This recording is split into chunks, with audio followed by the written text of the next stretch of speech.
En el video anterior estudiamos el proceso de absorción en el lecho de sólidos, un proceso que ocurre en estado transiente y con acumulación. Definimos los conceptos como la longitud sin utilizar del lecho, la longitud del sólido agotado, y realizamos el balance de materia y obtuvimos la cantidad absorbida hasta un momento determinado, la ecuación que vemos acá. Y con ello también la capacidad del sólido o capacidad de saturación. Finalmente definimos la fracción de la capacidad utilizada hasta el punto de ruptura, como lo vemos acá. Ahora bien, tenemos estos datos de un artículo de Auta y colaboradores que es sobre absorción de CO2 en alúmina activada modificada con hidróxido de sodio. Ellos muestran pues varios datos de varias corridas. Vamos a irnos a la siguiente figura, figura 9 del artículo, donde vemos tres corridas, una a 90 minutos, 90 mililitros por minuto, otra a 120 mililitros por minuto y otra a 150 mililitros por minuto, donde se hacía una absorción a 35 grados Celsius con una concentración de CO2 de 15% y 4 gramos de sólidos. Vamos a procesar estos datos usando el método loop. Ahora, nosotros lo que tenemos aquí pues es una imagen, no son los datos como tal, pero eso no es problema porque contamos con software que nos permite convertir esta gráfica en valores numéricos. Uno de esos se llama Engauch Digitizer. Entonces voy a hacer una captura de esta porción de la gráfica y vamos a copiarla aquí en Engauch Digitizer. ¿Okay? Como vemos, es un programa que nos permite digitalizar las gráficas. Una imagen la convierte pues a valores numéricos. Podemos tener varias curvas de datos. Lo primero que tenemos que hacer antes de utilizarlo es seleccionar puntos donde vamos a definir cuáles son los ejes de la gráfica, las coordenadas. Entonces empecemos acá con el primer punto, que sería el 0.0. Entonces indicamos esa coordenada 0,0. Vamos a dar otro, podemos tomar este 18 o 15, no es necesario que tomemos todo, puede ser cualquiera, pero bueno, vamos a tomar el de 18. Entonces 18 en X, que sería el tiempo, y 0 en Y. Y vamos a dar un tercer punto que correspondería básicamente a este valor, que sería 0 en X y un eje Y. Okay, una vez definido, ya tiene entonces cuáles las coordenadas. Podríamos cambiarlo si fuese, por ejemplo, escala logarítmica y demás. Podemos adaptarlo según sea el caso. Bueno, ahora vamos entonces a lo que es la lectura de los datos. Él puede procesar y lee algunos valores de los puntos de datos que tenemos acá. Por ejemplo, estos que nos ha reconocido, lo podemos simplemente seleccionar. Vemos que quizás en algunos puntos no reconoció todos los datos, pero no hay ningún problema porque podemos entonces hacerlo de forma manual. Vamos a agregar algunos puntos como este que está aquí, este otro. Vamos a agregar acá otro más. Vamos a agregar algunos puntos solamente para tener un poquito más de precisión. No es necesario en este caso, no nos interesa tener todos. Este lo podemos correr, adaptar un poquito mejor a los datos según a como lo vemos nosotros.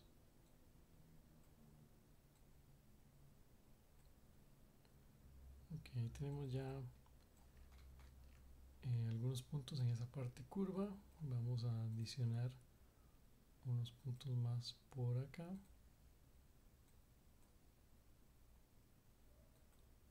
Ok, ahí tenemos ya suficientes puntos de datos.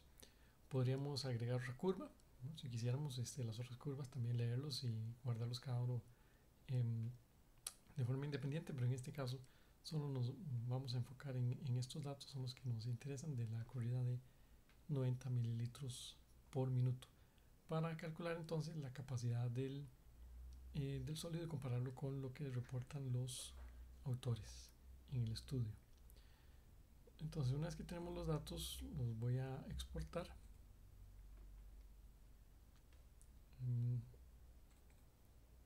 Voy a exportarlo acá a descargas y voy a abrir esos datos. Esos datos, si nosotros los vemos, son básicamente es un archivo separado por comas, como lo vemos acá. Estos son los datos ya digitalizados, son los valores de X y los valores de la curva. Como vemos, son valores que están separados por comas, pero esto es un tipo de archivo que es un texto plano básicamente, pero lo podemos abrir con una hoja de cálculo como LibreOffice Calc, por ejemplo, donde vemos ya los datos digitalizados, y acá nosotros podemos reconstruir la gráfica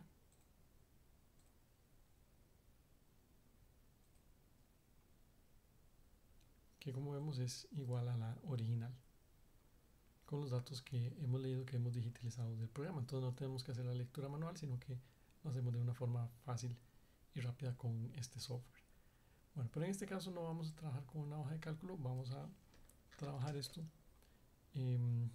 con SciDavis esta vez, que es un software muy similar a Qtplot. Nos permite hacer pues básicamente lo mismo que hacíamos con Qtplot, como integrar y demás. Entonces aquí he pegado los datos. Vamos a tomar esta columna, le voy a poner nombre. Es importante pues identificar las columnas. Esta era el tiempo y esta columna es C entre C sub 0. Okay, entonces tenemos los datos que, como vemos, podemos también entonces graficarlos aquí y obtener pues básicamente la curva. También este programa, que es un poco más apto para trabajar con gráficas, es mucho más profesional que hacerlo con hojas de cálculo como Excel, Calc y demás. No son tan profesionales. Este software es mucho más especializado. Pero bueno, no nos interesa esta curva, así que lo que nos interesa es la de 1 menos C entre C sub 0. Voy a agregar otra columna, que sería la columna 1 menos C entre C sub 0, y haríamos el cálculo. Antes me gustaría agregar un punto. Es importante marcar el origen. En este caso no se leyó ningún dato en 0, así que voy a agregar el valor en 0, 0. Y estos que son negativos, pues en realidad fue por el ajuste a la hora de colocar los valores de las coordenadas de los ejes, así que los estaría agregando, los pondría en 0. No tiene sentido que sean valores negativos. Ok, ahora entonces en esta columna vamos a hacer el cálculo y vamos a darle la fórmula, que es simplemente 1 menos C entre C sub 0, pero ya tenemos la columna C entre C sub 0, así que lo agregamos, de manera que nos queda la fórmula 1 menos la columna C entre C sub 0, y aplicamos, y aquí tenemos los valores calculados. Ahora podemos graficar y tenemos la gráfica entonces de la curva, como lo habíamos visto, que ahora sí podemos entonces nosotros integrar esta gráfica. Antes de integrarlo, conviene suavizar pues los datos, ¿verdad?, mediante una interpolación, que en este caso puede ser una interpolación lineal perfectamente, o una Akima. Tenemos suficientes puntos, así que no habría mucha diferencia en usar lineal o Akima. Bueno, voy a usar una lineal, 1000 puntos, que me suavice todos los puntos desde 0 hasta 14.9. Y vemos entonces ya los datos suavizados. De acá nosotros podemos leer lo que sería el tiempo de ruptura, en este caso de la gráfica. Como vemos, aproximadamente 3.7, 3.65, 3.7 minutos aproximadamente es donde nosotros veríamos la ruptura, porque saben que los puntos vienen muy bien pegaditos al valor de 1 en este caso, y luego empiezan a cambiar, o lo que sería en la gráfica anterior, vienen prácticamente todo el CO2 se absorbía, y luego inicia el cambio en la composición, que es bastante notorio. Entonces podemos ver que ese sería el punto de ruptura. Entonces en este caso pues anda por ahí de alrededor de 3.7. Esto también es un poco subjetivo a veces hacer la lectura como tal. Bueno, y necesitamos entonces integrar esto para obtener el tiempo de ruptura idealizado. Entonces vamos a hacer un análisis, integrar, decimos que ya sea a la tabla o pues a la interpolación, en este caso nos da igual porque son todos los datos y es una interpolación lineal. Vamos a integrar desde 0 hasta 14.92. Recuerden que en el caso del tiempo de ruptura idealizado sería infinito, pero no tiene sentido hacerlo a más de este valor porque el programa pues no tiene más datos con que calcular, no puede simplemente extrapolar. Por eso era importante también agregar el punto inicial, el 00, o de lo contrario el programa no iba a tener de dónde empezar en 0, sino que empezaría en el primer valor que habría encontrado, que sería el valor siguiente, 0.089, entonces eso introduciría un error. Por eso era necesario que nosotros agregáramos el valor inicial en 00. Bueno, entonces con estos datos al integrar vemos, tenemos un área bajo la curva de 6.6. Quiere decir que el tiempo de ruptura idealizado es de 6.6 minutos. Y teníamos un tiempo de ruptura pues de 3.7 minutos. Aquí lo que vemos en la gráfica de la integración, podemos simplemente pues quitar esa gráfica, no es necesario que hagamos la integración, de manera que tenemos pues entonces nuestra curva. Ahora tenemos una serie de datos que nos da el artículo, como lo que sería la concentración, tenemos el flujo, la masa en este caso del sólido, tenemos la temperatura. Esos datos ya los he pasado, los tengo por acá anotados en una nota. El flujo de 90 mililitros por minuto, una concentración, eso sería una fracción, no nos indican si es una fracción masa o volumen. Entonces, como son gases, pues consideramos que es una fracción volumétrica. Tenemos una temperatura de 35 grados Celsius y una masa de sólido de 4 gramos. El tiempo de ruptura que hemos leído es de aproximadamente 3.7 minutos y el tiempo de ruptura idealizado 6.6 minutos, que lo hemos obtenido mediante la integral. El artículo no nos da información acerca de la presión de operación, ni nos dice a qué condiciones se determinan estos 90 mililitros por minuto, si son condiciones estándar o las condiciones del proceso, no lo sabemos. Así que voy a suponerme un valor de presión, voy a tomar lo que son 100 kilopascales.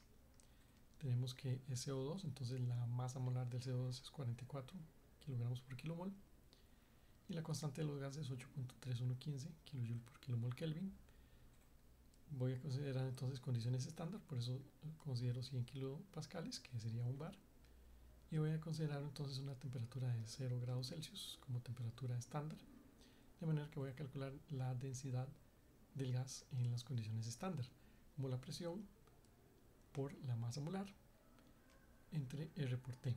En este caso, pues la masa molar sería la masa molar del CO2, porque al tener el flujo y la fracción volumétrica, tengo el flujo total 90 mililitros por minuto por 0.15, que es la fracción de CO2, pues tengo entonces el flujo de CO2. Entonces basta con tener la masa molar de CO2, la densidad del CO2, para saber cuánto sería el valor en masa, convertir ese valores a masa.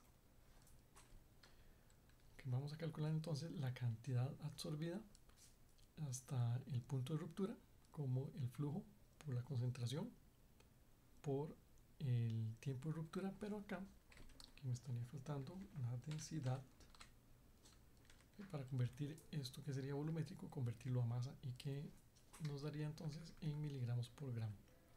Y asimismo la capacidad del sólido, que es básicamente la mayor cantidad que puede absorber de CO2 a esas condiciones de presión y temperatura, que sería el flujo por la concentración, por la densidad, por el tiempo de ruptura idealizado, o sea, la integral desde 0 hasta infinito, entre la masa del sólido. Aquí me faltó también la masa del sólido para lo que sería la capacidad hasta el punto de ruptura. Una vez calculado esto, podemos calcular entonces la fracción utilizada como la razón de estos otros dos valores, pero puesto que todos estos términos son constantes, se nos queda igual a el tiempo de ruptura entre el tiempo de ruptura idealizado. Y ya con eso podemos calcular entonces la masa del sólido completamente agotado y la masa de sólido que no se utiliza o que no se aprovecha, que son equivalentes a las longitudes de sólido agotado y longitud de sólido no utilizado, pero en este caso en términos de masa, porque no tenemos dimensiones, no sabemos cuál es el diámetro de la columna como para calcular una longitud, pero no es necesario calcular la longitud. Hacerlo en masa o hacerlo en volumen es básicamente lo mismo. Entonces ya una vez que tengo los datos, voy a correr este script, que es una de las ventajas que nos permiten el software como SciDavis. Ya he hecho la corrida. Entonces vamos a ver cuánto sería. Me está diciendo que con estos datos tengo una cantidad absorbida hasta la saturación o la capacidad de 43.15 miligramos de CO2 por gramo de sólido. Si lo comparamos con los datos que tenemos del artículo, de acuerdo a los autores, ellos estaban obteniendo 51,92 para estas condiciones y 15% de CO2 en la alimentación y 35 grados Celsius y flujo de 90 mililitros por minuto. Difiere un poco del valor que hemos obtenido, pero posiblemente debe ser por las condiciones de presión, que en realidad en el artículo no se indica cuáles eran las condiciones a las que se trabajó. Entonces me imagino que la diferencia puede estar por ahí, por ese valor, porque es prácticamente el que estaría afectando, debido a que es en el cálculo de la densidad, y ya que no se está indicando que estos 90 mililitros por minuto sean en condiciones estándar. Si fueran en condiciones estándar, entonces yo podría decir que en realidad el dato del artículo estaría erróneo, a menos de que hubiese alguna información que se estuviese omitiendo o algún dato estuviese cambiado, pero ya lo he revisado y siempre sigo obteniendo valores como estos, que es básicamente aplicando el método. Como vemos, bueno, la fracción utilizada hasta el punto de ruptura sería de un 56%, y por lo tanto de los 4 gramos de sólido que se tienen, podremos decir que son 2.24 gramos los que sí se aprovechan completamente, y la cantidad equivalente de sólido que no se utiliza sería de 1.76 gramos. Entonces, como vemos, el cálculo es sumamente sencillo con un software como SciDavis, debido a que nos permite hacer la integración de una forma rápida, fácil. Podemos hacer cálculos aquí mismo en el mismo programa, no es necesario trabajarlo en una hoja de cálculo, por ejemplo, o aparte, o hacer cálculos a pie, sino que perfectamente podemos trabajar, hacer cálculos con este software, que es bastante bueno, muy similar a Qtplot. También podemos haber usado Qtplot, pero esta vez quería mostrarles con un software diferente. Eso es todo por ahora. No se pierdan los siguientes videos sobre temas similares en cuanto al curso.